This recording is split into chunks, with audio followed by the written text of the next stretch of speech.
저희는 오늘 은혜를 베푸소서 에베소서강의 23번째로 빛의 자녀들처럼 행하라 라는 제목으로 하나님 말씀 증거하도록 하겠습니다.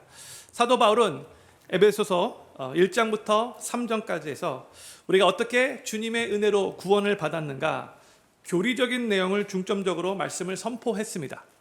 그리고 에베소서 4장으로 들어와서 첫 번째 구절인 1절부터 너희가 부르심을 입은 부름에 합당하게 행하라 라고 그렇게 권면을 시작합니다. 그러면서 계속해서 4장 1절부터 우리가 예수님을 믿고 구원받아 크리스찬이 되었다면 우리의 삶이 변화되고 영적으로 성숙해지고 성화되어져야 함을 계속해서 강조하며 선포하고 있어요. 저희는 지난주에 에베소서 5장 1절부터 7절의 내용을 나누면서 우리가 우리의 기준을 하나님으로 삼고 그 하나님을 본받아 하나님의 성품을 닮아가야 하는데 특별히 두 가지였어요. 첫 번째, 예수 그리스도의 그 십자가의 사랑을 본받아 더욱 희생하고 더욱 나눠주고 더욱 용서해야 함을 말씀을 나누었고, 두 번째로 하나님의 거룩하심을 본받아 성적으로 정말로 타락해가고 개방된 이 사회 속에서도 성적 도덕과 성적 순결을 지켜야 한다고 말씀을 나누었습니다. 오늘 본문 말씀에서도 사도 바울은 계속해서 예수님 믿는 크리스찬들이 어떻게 변화된 삶을 살아야 하는가를 말씀하면서 특별히 오늘은 예수님 안에서의 새로운 정체성을 우리 모두에게 상기시켜 줍니다. 오늘 8절 말씀 다시 한번 읽도록 하겠습니다. 시작. 너희가 전에는 어두움이더니 이제는 주 안에서 빛이라 빛의 자녀들처럼 행하라. 우리가 예수님 믿기 전에는 어두움이었대요. 근데 예수님 믿고 나서는 이제 빛이다 라고 말하고 있어요. 여기서 바울이 지금 너희가 전에는 어두움 가운데 있었는데 이제는 빛 가운데 있다 라고 지금 말하고 있는 게 아니죠. 너희가 전에 어두움이었다. You were darkness. 근데 지금 너희는 빛이다. But now you are light. 이렇게 말하고 있어요. 성도님들, 우리는 빛 안에 있는 존재가 아니라 우리는 빛이 된 존재입니다. 이것이 바로 우리 크리스찬들의 정체성이에요. 지금 바울은 다시 한번 예수님 믿기 전에 그 과거와 예수님 믿고 나서 새롭게 변화된 현재의 우리의 모습을 머리에 확실하게 각인시키고 싶어서 정말 서로 확연하게 대조되는 두 단어를 사용하고 있는 거예요. 어두움, 빛. 너희는 어두움이었다. 그러나 이제는 빛이다. 아주 확연하게 구별되고 대조되고 있죠. 저를 한번 큰 소리로 따라해 주시면 감사하겠습니다. 나는 더 이상 어두움이 아닙니다. 나는 이제 빛입니다. 옆에 계신 분에게 어둠이 아니에요, 빛입니다 말씀해 주시면 감사하겠습니다. 어둠이 아닙니다, 빛입니다. 아멘. 이 확연한 정체성의 변화를 우리 마음에 꼭 새기면서 신앙생활 하는 게 너무 중요해요. 그런데 이렇게 확연한 정체성의 변화가 우리의 삶에 일어났는데 이 변화는 오직 예수님 안에서만 가능하다는 것을 우리가 또 알아야 돼요. 그래서 바울이 오늘 본문 8절에서 이제는 주 안에서 빛이다 이렇게 선포하고 있는 거예요. 예수님 안에서 빛이라고. 사랑하는 필그림교회 성도님들, 우리 예수님은 우리의 빛이 되십니다. 아멘이십니까? 아멘. 또 예수님은 우리 교회의 빛이십니다. 그리고 예수님은 온 세상의 빛이십니다. 예수님은 교회 안에서만 빛이 아니고 온 세상의 빛이세요. 온 우주와 모든 역사 가운데 예수님은 항상 빛이셨어요. 요한복음 8장 12절에서 예수님이 이렇게 선포하셨죠. 예수께서 또 일러 가라사대 나는 세상의 빛이니 나를 따르는 자는 어두움에 다니지 아니하고 세상의 빛을 얻으리라 했어요. 예수님이 자신을 계시한 거예요. 나는 세상의 빛이다. 그러면서 그 예수님을 믿고 따르는 크리스찬, 예수님의 제자들은 더 이상 어두움에 다니지 않고 세상의 빛을 얻게 되는 것이다. 이렇게 말씀해 주셨어요. 또 요한복음 12장 36절에서 예수님이 또 자신을 이렇게 계시면서 말씀하셨어요. 12절 36절을 같이 읽겠습니다. 시작. 너희에게 아직 빛이 있을 동안에 빛을 믿으라. 그리하면 빛의 아들이 되리라. 아멘. 빛이신 예수님께서 예수님의 제자들에게 이렇게 말씀하셨어요. 예수님께서 세상의 빛, 세상의 참 빛을 그 예수님의 빛 되심을 정말로 믿는다면 우리는 그분과 같이 빛이 된다 말씀하고 계십니다. 우리가 예수님을 믿고 어둠에서 빛으로 우리의 정체성이 변화되었다는 것을 확실하게 믿으면서 그 새로운 신분 가운데 신앙생활을 해나가는 것이 너무나 중요한 거예요. 헨리 나우에는 오늘날 왜 빛에 절연하는 사람들이 어둠의 자식들에게 그토록 쉽게 동화되는가, 이 질문에 이렇게 답변을 했어요. 그 이유는 자기 정체성이 약해졌기 때문이다. 사람은 자신이 알고 붙잡고 있는 그 정체성을 따라서 살아가죠. 그러나 자기 자신이 누구인지 잘 모르면, 그 정체성이 헷갈리면 자신의 삶을 그대로 온전히 살아갈 수가 없게 되는 거예요. 아버지가 아버지로서의 정체성이 분명하지 못하면 아버지의 노릇을 제대로 하지 못하고, 그래서 가정을 어렵게 만들고 결국 자신도 혼란스러워지는 거예요. 다 힘들어지는 거예요. 우리도 이제 예수님을 믿고 빛이 된 그 신분, 새로운 신분을 확신한다면 그 신분에 걸맞는 행동을 하도록 더욱더 노력하게 될 거죠.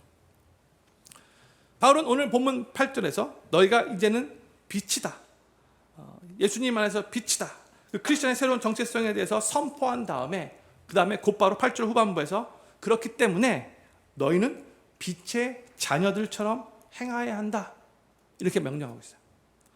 우리가 예수님을 믿고 빛이 되었기 때문에 우리는 이제 빛의 자녀들답게 살아야 한다는 거예요. 예전에 어두움에 있었을 때 살던 그러한 삶이 아니라 예전과는 이제 180도 변화된 빛의 자녀로, 빛의 자녀답게 살아가야 한다는 거예요. 지금 계속해서 거듭 사도 바울이 이 변화된 삶을 강조하고 있잖아요. 그러면 빛의 자녀로, 빛의 자녀답게 사는 것은 무엇을 의미하는가? 그것은 빛의 열매를 맺는 삶을 사는 것인데, 바울은 9절에서 그 빛의 열매가 무엇인가를 우리들에게 세 가지로 가르쳐 줍니다. 9절 말씀 같이 읽겠습니다. 시작. 빛의 열매는 모든 착함과 의로움과 진실함에 있느니라 했어요. 여기서 빛의 열매를 세 가지로, 착함, 의로움, 진실함, 이렇게 말하고 있는데 이 세 가지의 내용을 하나씩 살펴보도록 하겠습니다. 제가 이 내용을 살펴보는 이유는 우리가 바로 이러한 삶을 살아야 하기 때문에, 하나님 나도 더 착해지고 더 의로워지고 더 진실하기를 소망합니다, 이런 마음이 생기도록 이 말씀을 나누는 거예요. 첫 번째로 빛의 열매는 착함입니다. 영어로는 good이라고 이렇게 형용사로 전했어요. 성경에서 착함이란 무엇을 의미하는 걸까요? 성경에서 말하는 착함과 우리가 이 세상을 살아가면서 듣는 세상에서 말하는 착함에는 차이가 있는 거 아시죠? 형님들 어렸을 때 착하다라는 말 들어보셨는지요? 동생과 같이 노는데 예를 들어서 이제 장난감 하나를 놓고 둘이 싸운다. 그러면 거의 대부분의 엄마가 나이 많은 형이나 누나한테 이렇게 말을 하죠. 우리 중석이 참 착하지, 동생하고 싸우지 말고 잘 놀아라, 아이고 착하다. 이게 뭘 의미하는 거죠? 동생에게 그 장난감 양보하라는 말이잖아요. 그렇죠? 우리는 동생에게 장난감을 양보하라고 설득당할 때 착하다는 말을 들어요. 또 아파서 울 때, 예를 들어서 어디에 부딪혀가지고 정말 아파서 우는데 어른들이 그 우는 것을 달래기 위해서 아이고 우리 중석이 참 착하다라고 말을 하죠. 아픈데도 이제 착해야 하기 때문에 빨리 울음을 그쳐야 되는 상황이 된 거예요. 일반적으로 사람들이 착하다는 말을 할 때는 자신이 원하는 것을 주장하지 않고 포기할 때 착하다고 말하는 것 같아요. 그리고 약간 좀 어리숙해 보이고 손해를 보는 사람에게 착하다라고 말을 하는 것 같아요. 그런데 뭐 사리 판단이 아주 분명하고 계산이 정확한 사람에게는 착하다라는 말을 하지 않죠. 정확하다 뭐 이런 식으로 보통 말하죠. 또 가끔씩 참 착하게 생겼네 라고 말을 하는데 어떻게 생긴 것이 착하게 생긴 거예요? 아주 잘생긴 사람을 보고 착하게 생겼다라고 말하는 것 같지는 않아요. 그렇죠? 성도님들, 저는 잘생겼다라는 말을 더 많이 들었을까요? 착하게 생겼다라는 말을 더 많이 들었을까요?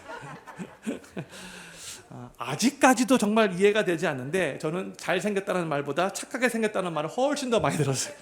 이해가 안 가요. 또 우리가 어떨 때는 착하다라는 이 말을 어떤 사람에게 특별한 장점이 없을 때, 별로 자랑할 것이 없을 때, 그럴 때도 착하다는 말을 사용하는 것 같아요. 쟤는 그래도 다른 건 몰라도 착하잖아. 그런데 착하다는 말이 듣기 좋은 말이 되는데 왠지 모르게 별로 기분이 안 좋아요.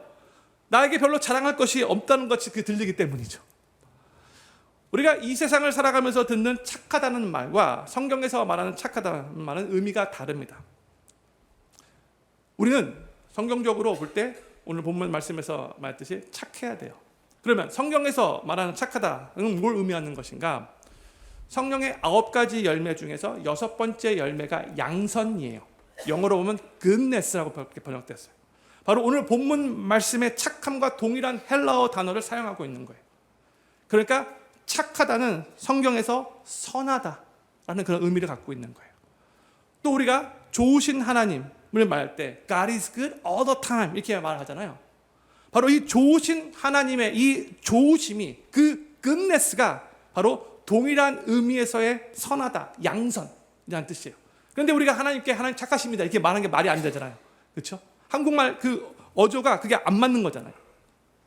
그렇죠? 근데 원래 헬라 원어를 보면은 이게 선하다, 정말로 좋다. 그런 의미를 갖고 있는 거예요. 우리 하나님은 좋으신, 선하신 하나님이시기에 우리는 그 하나님을 본받아 우리도 우리 이웃들에게 좋은 사람, 선한 사람이 되어야 합니다. 이게 바로 빛의 열매인 거예요. 사람들이 우리를 볼 때 쟤는 정말 선하다, 쟤는 정말 좋다 이런 말이 나올 수 있게 그렇게 이웃들을 대해야 한다는 거죠.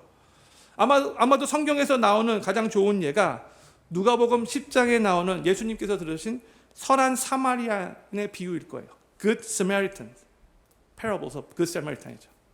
이 비유에 나오는 사마리아인을 Merciful Samaritan, 긍휼의 사마리아인이라고 그렇게 부르지도 않고요.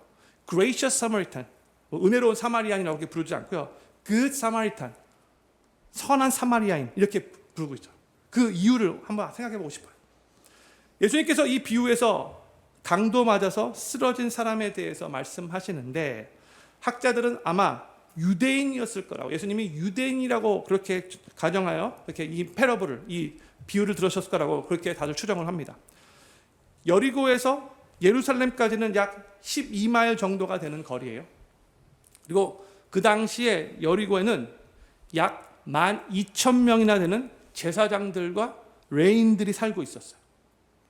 그러니까 예루살렘과 여리고는 먼 길이 아니죠. 12마일 정도. 근데 걸어서는 조금 먼. 근데 이 여리고에서 이 예루살렘까지 가는 길은 아주 가파른 경사길이에요.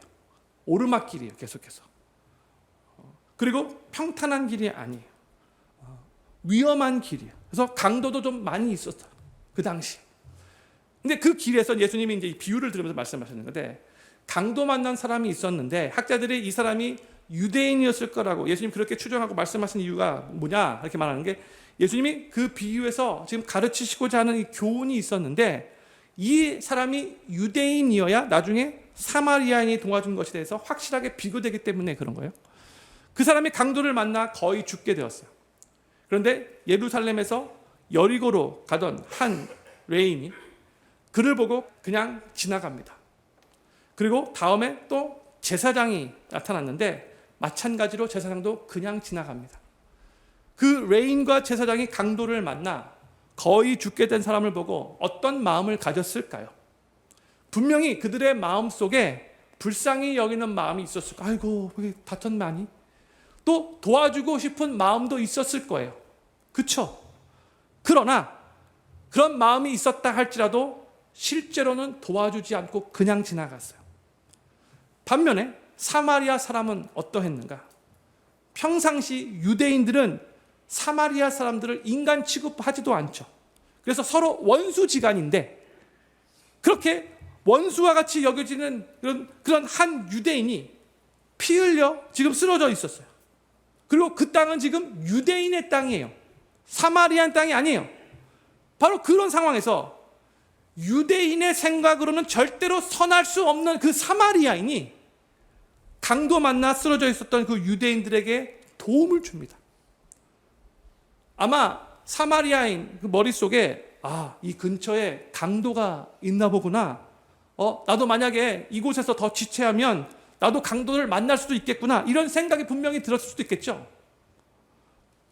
또 내가 사마리아 사람인데 이 유대인의 땅에서 굳이 이 유대인을 도와줄 필요가 있었을까? 동족인 다른 유대인이 도와주겠지. 이런 생각도 분명히 들었을 거예요. 그런데 중요한 것은 이 사마리아인이 그럼에도 불구하고 그런 생각이 들었음에도 불구하고 도와주었다는 거예요. 그 사람을 외면하지 않고 그 고통을 외면하지 않고 직접 여관으로 데리고 가서 자기 돈으로 여관비까지 지불해주고 그 다음날 여관 주인에게 만약 돈이 더 필요하면 더 들면 제가 나중에 돌아와서 갚겠습니다까지 말을 하고 떠난 거예요. 이게 바로 선한 사람의 모습인 거죠. 선한 사마리아인의 비유를 예수님이 이렇게 드신 거예요. 예수님께서 이 선한 사마리아인의 비유를 통해서 우리들에게 말씀하시고자 했던 메시지는 무엇인가? 너희 유대 종교인들 마음으로 암만 선한 생각을 한다 할지라도 암만 불쌍히 여기는 마음을 가지고 있다 할지라도 너희가 만약 고통받고 있는 사람을 실제로 도와주지 않는다면 그 자체로는 선한 것이 아니다. 선하지 않다. 왜냐하면 실질적으로 도와준 것이 하나도 없으니까. 예수님이 바로 이 말씀을 하시고자 했던 거예요. 성경에서 말하는 이 선함, 이 착함은요, 그저 착한 생각을 많이 하고 다른 사람들을 볼 때 불쌍한 마음을 많이 가졌다고 해서 선해지는 게 아니에요. 선한 게 아니에요. 그 생각, 그 마음 자체로는 충분하지 않은 거예요. 아무리 착한 생각, 아무리 선한 생각을 많이 한다 할지라도, 아무리 긍휼히 여기고 불쌍한 사람 보고 눈물을 많이 흘린다 할지라도 만약에 착한 행위, 선한 행위가 따라오지 않는다면 그것은 착하다, 선하다라고 말할 수 없다는 거예요. 성도님들, 하나님의 선하심, 하나님의 좋으심은 어디에서 확연하게 드러났죠? 그의 아들 예수님을 이 땅에 인간의 모습으로 보내심으로. 그렇죠? 하나밖에 없는 독생자인데 십자가 위에서 우리의 죄를 용서하기 위해, 우리 죄값을 치르기 위해 처절하게 다 죽게 하신. 그래서 우리의 죄를 다 용서하시고 구원의 길을 열어놓으심에서 거기서 하나님이 그 선하심 드러난 거잖아요. 바로 그 액션이 있었기 때문에 하나님이 선하시고 정말 좋으신 하나님이라고 우리가 말할 수 있는 거예요. 지금도 우리 하나님은 우리를 사랑하셔서 우리를 홀로 내버려 두지 않고 우리의 삶과 동행하면서 가장 선한 길로 인도하시는 분이세요. 그렇기 때문에 우리 하나님 좋으신 하나님, God is good all the time 이렇게 말할 수 있는 액션이 있기 때문에 그런 거예요. 우리가 십자가를 통해서 이 하나님의 좋으심, 하나님의 선하심을 먼저 깨닫고 경험했다면 우리도 이제는 착한 생각, 착한 마음을 갖는 것으로만 끝내서는 안 되고요. 이 착한 행실을 통해서 하나님의 선하심을 이 세상에 나타내야 한다는 거예요. 이게 하나님 우리들에게 기대하시는 빛의 열매인 거예요. 마태복음 5장 16절 유명한 말씀인데 이 말씀도 같이 한번 천천히 읽겠습니다. 시작. 이같이 너의 빛을 사람 앞에 비치게 하여 저희로 너희 착한 행실을 보고 하늘에 계신 너희 아버지께 영광을 돌리게 하라 했어요. 여기서도 예수님이 대답해 너희 빛을 사람 앞에 비치라고 하시면서 그 다음에 곧바로 착한 행실을 통해서 하라고 말씀하고 있어요. 연결되는 거죠. 다. 여기도 또 착한 good works라고 나오고 있어요. 선한 일이라고 있어요. 빛의 열매 첫 번째는 착함, 선함인데 예수님을 믿는 우리 크리스천들이 착하고 선한 행실로 그냥 생각만이 아니라 정말 액션으로 이 어두운 세상에 빛을 비치기를 소망하는 마음으로 우리도 더욱더 선한 열매를 많이 맺어야 한다는 거예요. 두 번째 빛의 열매는 의로움입니다. 의로움이란 불의를 버리고 하나님의 의, 하나님의 righteousness를 실천하는 행동을 의미하는 거예요. 성도님들, 우리는 우리 자신의 공로로 의롭다 하심을 얻을 수가 없죠. 우리 모두는 다 죄인이기 때문에. 근데 우리가 예수님을 믿을 때에 성경적인 표현으로 예수님의 의가, 우리는 의롭지 않지만 예수님의 의가 예수님을 믿는 순간 우리에게 전가되는 거예요. 트랜스퍼 되는 거예요. 그래서 값없이 우리는 그때부터 의인이라고 인정받는 사람들이 되는 거예요. 이걸 신학적인 표현으로 칭의죠. 칭의. 하나님이 우리를 의인으로 칭해 주시는 거예요. 예수님을 믿고 은혜로 값없이 의인이 된 우리 성도들, 우리 크리스천들은 이제 그 은혜에 감사하며 감격하며 이제 의의 열매를 맺기 위한 목마름을 갖게 되는 것이고, 성령님을 의지하면서 의로운 삶을 추구하며 의로운 열매를 맺게 되는 거예요. 예수님께서 산상수훈에서 팔복에 대해서 가르치실 때에 네 번째 복에 대해서 이렇게 말씀하셨죠. 의에 줄이고 목마른 자는 복이 있나니 저희가 배부를 것이며. 천국 백성의 특징 중에 하나가 의에 줄이고 목마른 자라는 거예요.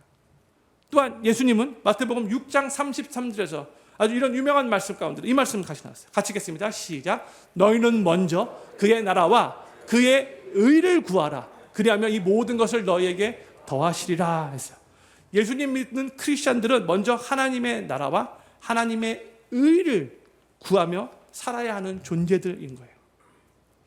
하나님은 우리의 삶의 모든 영역에서 우리가 하나님의 의를 간절히 사모하고 그 하나님의 의를 우리 삶 가운데 이루기 위해 힘쓰고 노력하기를 원하고 계세요. 더욱더 의로워지기를 원하시는 거예요. 먼저 우리 예수님께서 우리를 의롭게 칭하셨는데 이제 그 의인이 되었지만 우리의 삶 가운데 의롭지 못한 부분들이 보이기 때문에 더욱더 의로움을 사모하며 의롭게 살기 위해 노력해야 된다는 거예요. 기도하면서. 그리고 의에 줄인 자, 그렇게 의를 추구하는 자가 복된 자라고 우리 주님께서 말씀하시는 거예요. 또한 우리가 크리스천 부모로서 우리 자녀들에게도 계속해서 이 의로운 모습을 본으로 보여줄 수 있어야 돼요. 우리 자녀들이 우리 부모를 보고 나도 저렇게 내 아빠처럼 내 엄마처럼 더욱더 의로워지기를 소망한다, 이런 마음이 생기게 해야 된다는 거예요. 누가 아빠를 찾는데 자녀들에게 야 아빠 없다고 그래, 이런 모습 자녀들 앞에서 보이면 안 되는 거예요. 의로운 모습이 아니죠.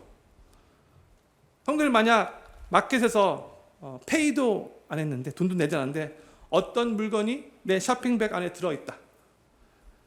그러면 자녀들 앞에서 어떻게 반응하시겠습니까? 오늘 운이 좋네. 돈도 안 냈는데 웬 행지에 땡 잡았네. 이런 모습 보여주시면 안 돼요. 힘들겠지만 더 불편하겠지만 의도적으로 자녀들 함께 마켓에 들어가서 그 물건을 돌려주는 모습 보여줘야 돼요. 내가 페이하지 않았는데 이 물건이 여기 왔네요 하면서 돌려줘야 돼요. 그러면 마켓 점원도 정말 희한하게 볼 것이에요. 또 우리 자녀도 희한하게 보여요. 그런데 이게 자녀들 머릿속에 오랫동안 각인이 되는 의로운 모습이 되고 자신들도 그런 비슷한 상황이 됐을 때 그런 삶을 살기 위해서 노력하게 될 거예요.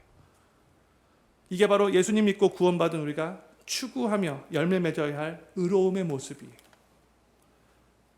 배고픈 사람에게 빵 한 조각이 절실한 것처럼, 목마른 사람에게 물 한 잔이 절실한 것처럼 그와 같이 의에 줄이고 목마름이 우리에게 있게 되기를 하나님 앞에 간절히 소망하며 기도하며 그것을 추구해야 하는 삶을 살아야 한다는 거예요.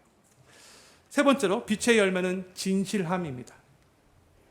저희는 이미 4주 전에 이 진실함, 이 정직함에 대해서 말씀을 나눴는데 오늘 또 본문 말씀에서 또 이 진실함이 빛의 열매로 그렇게 우리들에게 알려주기 때문에 또 나누게 되었어요. 예수님께서는 내가 진리다, I am the truth 라고 이렇게 선포하셨죠. 예수님은 진리를 가르치시는 교사가 아니고 예수님 자신이 진리 그 자체라는 거예요. I am the truth예요. 바로 그 진리라는 거죠. 그런데 예수님을 믿는 크리스찬들이 보이는 문제 중에 하나가 뭐냐면 그 진리 되시는 예수님을 믿으면서도 우리 삶에 진실함이 참 부족하다는 거예요.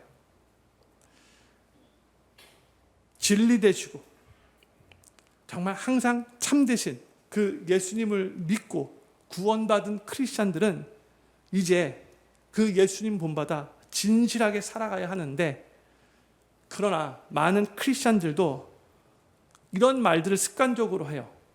우리가 이 세상에서 정말 진실하게 살면 성공할 수 없고, 정직하면 바보 취급당하고, 진실하면 사업도 잘 될 수 없어요. 보통 이렇게 말을 많이 하죠. 이 세상이 어떤데 다 거짓으로만 그렇게 지금 관영하고 있는데 내가 어떻게 진실되게 손해만 볼 수밖에 없어, 이렇게 생각이 들어요. 그런데 현실적으로는 그렇게 느껴진다 할지라도 그건 그냥 우리의 느낌일 뿐이고요. 우리는 이제 예수님을 믿고 크리스찬이 되었다면 더 이상 우리의 그 느낌을 의지하지 말고 하나님의 말씀을 붙잡고 하나님의 말씀을 의지해야 돼요. 현실적으로 그렇게 느껴진다 할지라도, 그게 세상에서 보여지는 현실이라 할지라도, 그런데 하나님의 말씀은 진실함에 대해서, 정직함에 대해서 우리에게 뭐라고 선포하는가? 우리는 그 말씀 붙잡고 그 말씀에 순종해야 하는 거죠. 그게 바로 크리스천의 삶인 거예요. 잠언서 11장 1절, 속이는 저울은 여호와께서 미워하셔도 공평한 초는 그가 기뻐하시느니라 했어요. 하나님은 다른 사람을 속이는 자 미워하신데 진실한 자는 기뻐하신대요. 또한 잠언서 14장 11절 말씀, 악한 자의 집은 망하겠고 정직한 자의 장막은 흥하리라 했어요. 우리 하나님은 정직한 자의 삶이 처음에는 손해보는 것 같아 보이지만 결국 흥하도록 인도하실 거라고 말씀하고 계십니다. 이게 바로 하나님의 말씀이에요. 이게 바로 우리가 믿어야 하고 우리가 붙잡아야 할 진리인 거죠. 우리가 어떻게 느끼는가, 이 세상을 살아가면서 우리가 무엇을 그걸 의지해서는 안 된다는 거예요. 우리가 정직하게 직장 생활하고 정직하게 사업하고 정직하게 이 사회를 살아가면 왠지 손해볼 것 같이 느껴지고 실패할 것 같이 느껴지지만, 그런데 그 길은 바로 하나님께서 기뻐하시고 인정하시는 길이고, 그래서 하나님께서 결국 축복해 주시고 결국 가장 선한 길로 인도하는 길인 것을 믿으시기 바랍니다. 이게 우리 가운데 믿음으로 자리 잡고 있어야 돼요. 우리가 예수님 믿는 크리스찬으로서 이 진실함을 매 순간 추구하지 않으면 우리 안에는 아직도 죄성이 있기 때문에 자연적으로 진실해지기는 너무나 힘들어요. 나도 모르는 사이에 자꾸 거짓말이 나올 수밖에 없어요. 성도들, 먼저 진실하기를 간절히 사모하는 마음을 가지시고 하나님 앞에 간절하게 주여 내가 더 진실해지기를 원합니다 라고 기도하실 수 있기를 간절히 소망합니다. 이게 우리의 기도 제목이 돼야 돼요. 저는 필그림교회 모든 성도님들이 예수님을 믿고 빛이 되었다는 것을 확신하시면서 삶 가운데에 빛의 열매인 착함, 선함과 의로움과 진실함을 더욱더 많이 열매로 맺으시면서 빛의 자녀답게 이 세상을 살아가시게 되기를 우리 구주 예수님의 이름으로 간절히 축원합니다. 이제 바울은 10절에서 빛의 자녀로 살기 위해 한 가지를 더 권면해요. 10절 말씀 같이 읽겠습니다. 시작. 주께 기쁘시게 할 것이 무엇인가 시험하여 보라.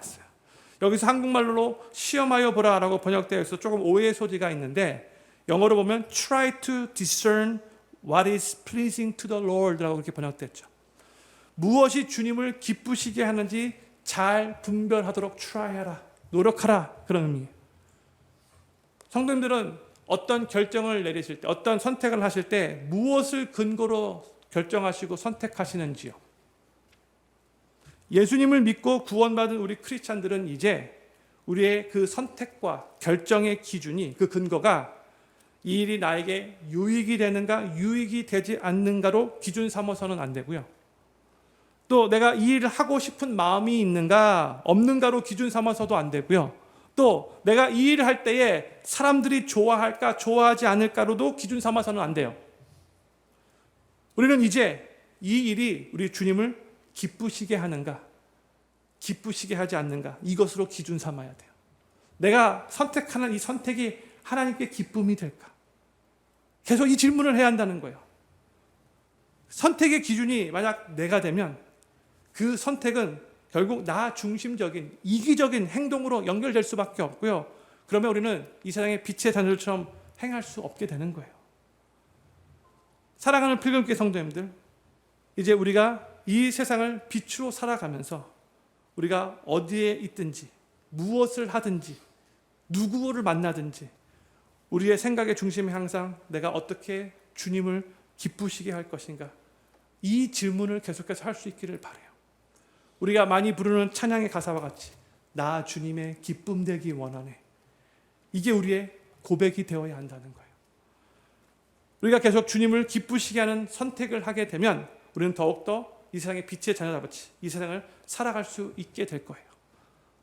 하나님을 기쁘시게 하는 것이 우리 삶의 항상 기준이 되어야 한다는 거예요. 바울은 11절과 12절에서 빛의 자녀들처럼 행하기 위해서 한 가지를 더 권면합니다. 11절 12절 같이 읽겠습니다. 시작. 너희는 열매 없는 어두움의 일에 참여하지 말고 도리어 책망하라.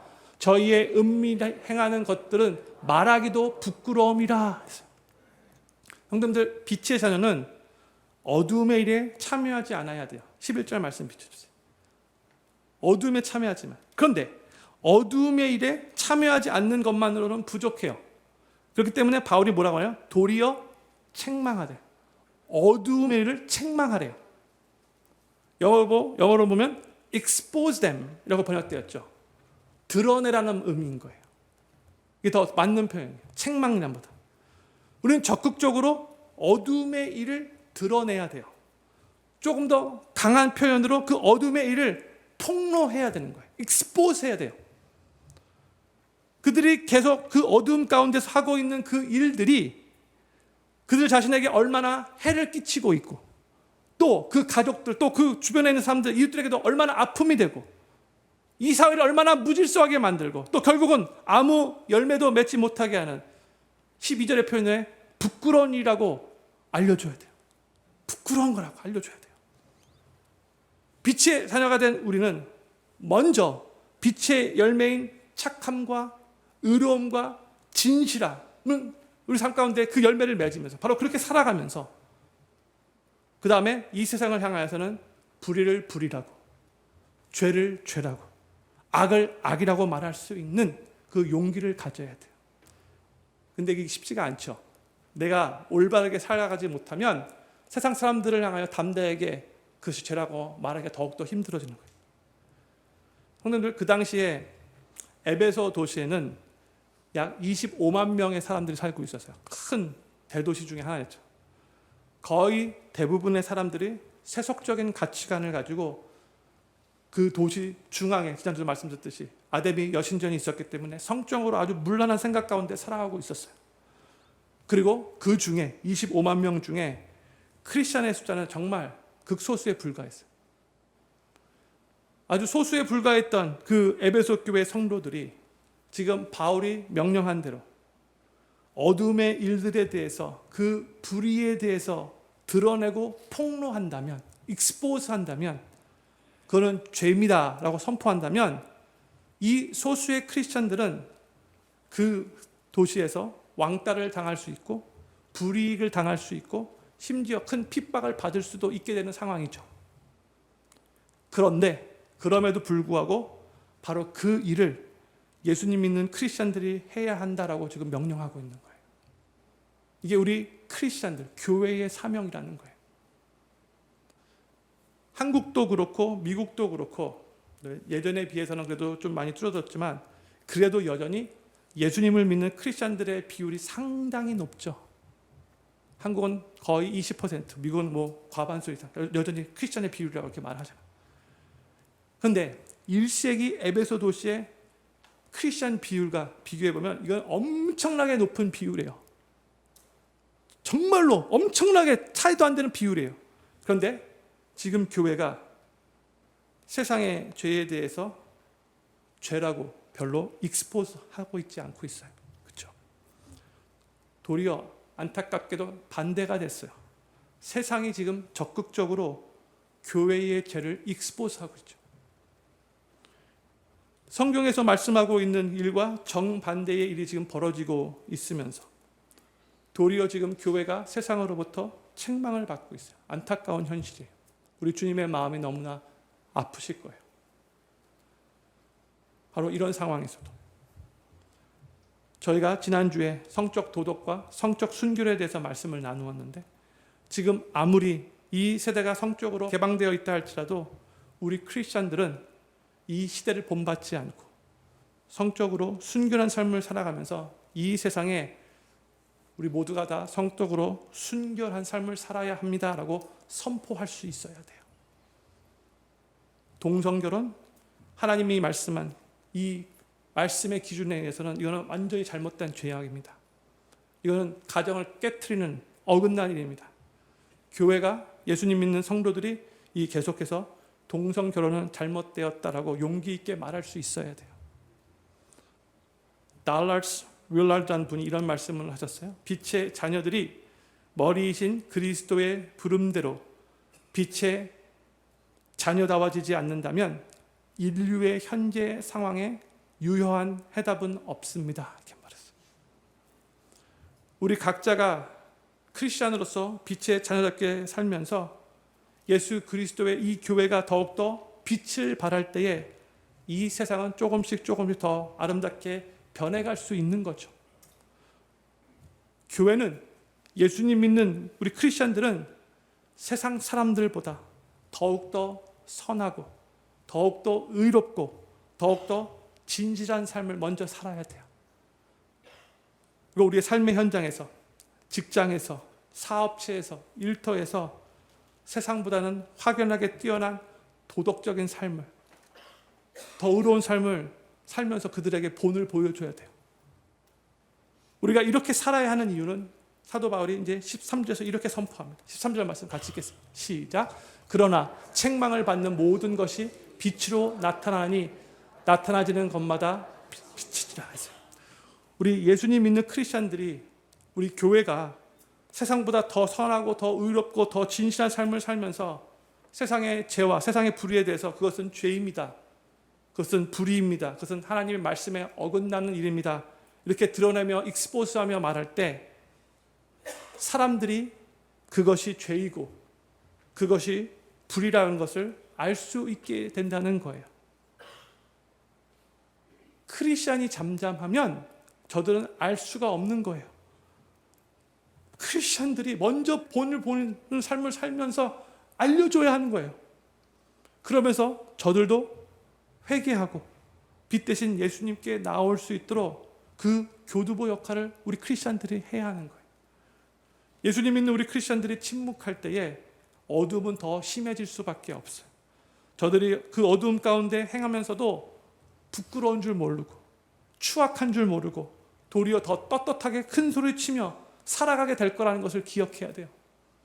만약 교회가, 예수님 믿는 성도가 죄와 불의와 타협하며 살면서 죄와 불의 앞에서 침묵하면 이 세상은 더욱더 어두워질 수밖에 없고 더욱더 죄악이 관영해질 수밖에 없고, 그리고 우리의 자녀들은, 우리의 손주들은 더욱더 악한 세상에서 살아갈 수밖에 없는 거예요.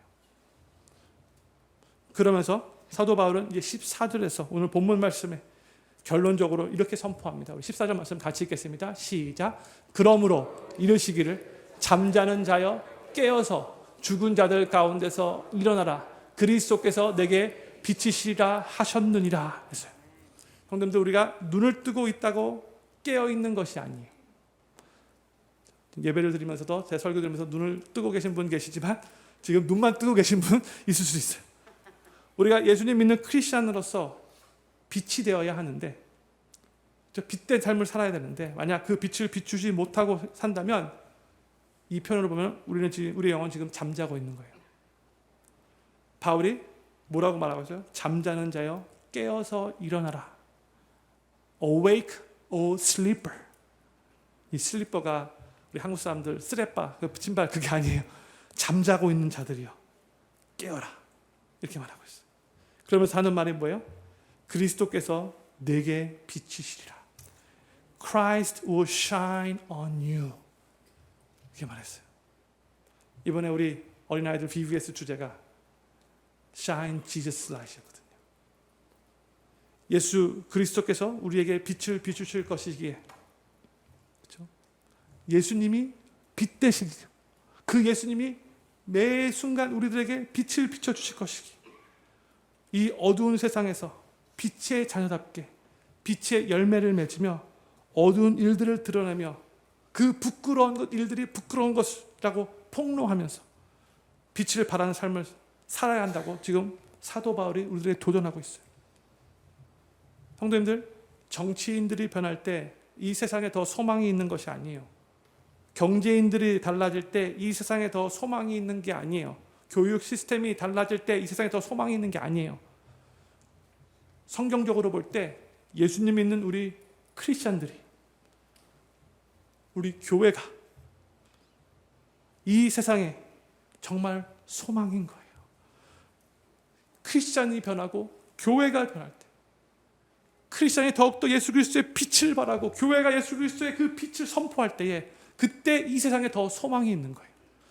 빛의 자녀인 우리가 빛의 자녀답게 살면서 빛의 열매를 맺을 때에 이 사회는, 이 나라는 온전히 주님의 은혜 가운데 변화될 수 있어요.